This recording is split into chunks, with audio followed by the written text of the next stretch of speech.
जन्म साखी भाई बालावाड़ी में देखा, परमात्मा के उस यथार्थ मंत्र का स्वयं जाप कर रहे थे नानक साहब जी।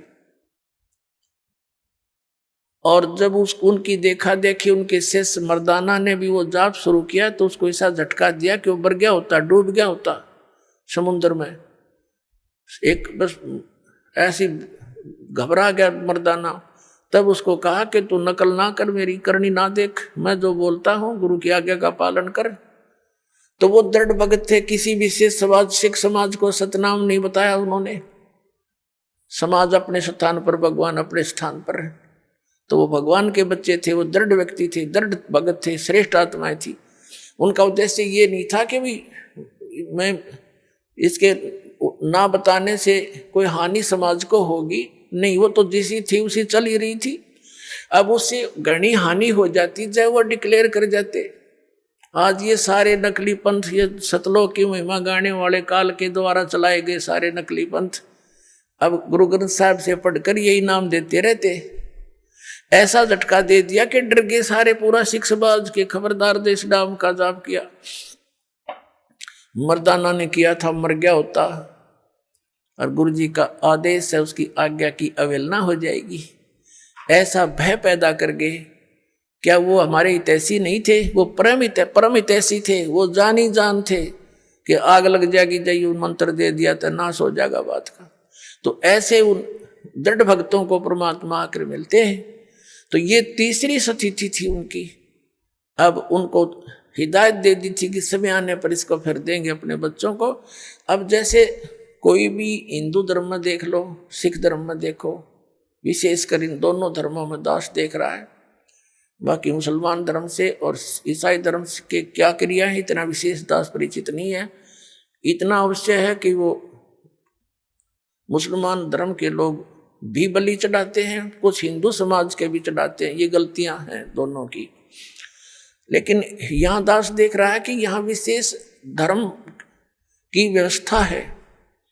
जैसे सिख समाज के अंदर वाणी का पाठ और वहाँ उनका लंगर चलता है। धर्म की ये धर्म यज्ञ कहलाती है। ये दो धर्म यज्ञ करते थे बस। ये एक तो ये धर्म दो यज्ञ करते थे, एक धर्म यज्ञ और एक ज्ञान यज्ञ, वाणी का पाठ। तो इनसे क्या होता है, मोक्ष नहीं हो सकता संग जन्म भी इन क्रियाओं से, लेकिन मनुष्य के शरीर की संख्या बढ़ जाती है। अब वो ऐसे ही हिंदू धर्म के अंदर जैसे गीता जी का पाठ करो, डेली एक अध्याय का पाठ करो, या वैसे कोई अपना धर्म पुण्य करते रहते हैं, कोई भंडारा कर दिया कि गांव गांव में नगर में, ये ऐसे चलते रहते थे। तो इन क्रियाओं से क्या होता है कि मनुष्य जीवन मिल जाता है। परमात्मा की वाणी है सुख संवेद में कि धर्म तो 10 का नहीं और 10 के तीनों लोग, खैरायत में खैर है कीजिए आत्म भोग। और दूसरा ये था, तो उससे क्या होता है, जैसे यज्ञ है ये ग्लूकोस है, एक रोगी है। जैसे दास ने बताया कि हमारे जन्म और मृत्यु का दीर्घ रोग लगा हुआ है। ये दीर्घ रोग उसी ट्रीटमेंट से कटेगा जो महापुरुषों ने खुद प्रयोग किया और परमात्मा ने आकर बताया। और अब इस दास को इस मार्ग का मास्टर बना दिया, डॉक्टर बना दिया, सर्जन बना दिया। अब दास के पास वो मार्ग है, वो सारी व्यवस्था है।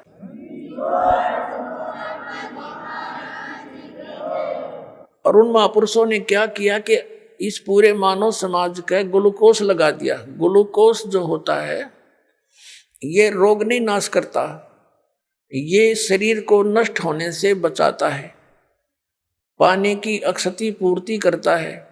जैसे सर्जन यानी डॉक्टर कई बार गया हो, कोई इमरजेंसी केस आ जाते हैं, ये कंपाउंडर और दूसरे उनसे पूछते हैं जी ऐसे ऐसे मरीज है क्या करें, तो कहता है इसको ग्लूकोज लगा दो और ये इंजेक्शन लगा दो, तब तक मैं आता हूँ। तो वो घंटे 2 घंटे या अगले दिन भी आता है। तो वो ग्लूकोज लगाने से वो शरीर उसका नष्ट नहीं होता, और आके फिर वो चेक करके उसको जो ट्रीटमेंट देना है वो डॉक्टर देगा। रोग कटेगा उस डॉक्टर के उस ट्रीटमेंट से या ऑपरेशन से, जो भी वो चाहेगा, सर्जरी से। ग्लूकोज उसकी रक्षा करती रही, शरीर का नाश नहीं होने दिया।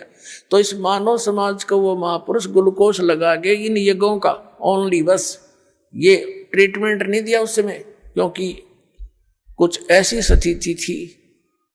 तो अब परमात्मा ने इस दास को भेज दिया, वो डॉक्टर बना के, वो सर्जन बना के, और आदेश दे दिया। उनको मना कर दिया था सतनाम नहीं देना, दास को आदेश दे दिया कि अब दे सतनाम और दे दे सार नाम। समय आ गया पिछली पीढ़ी का। बोलो सतगुरुदेव।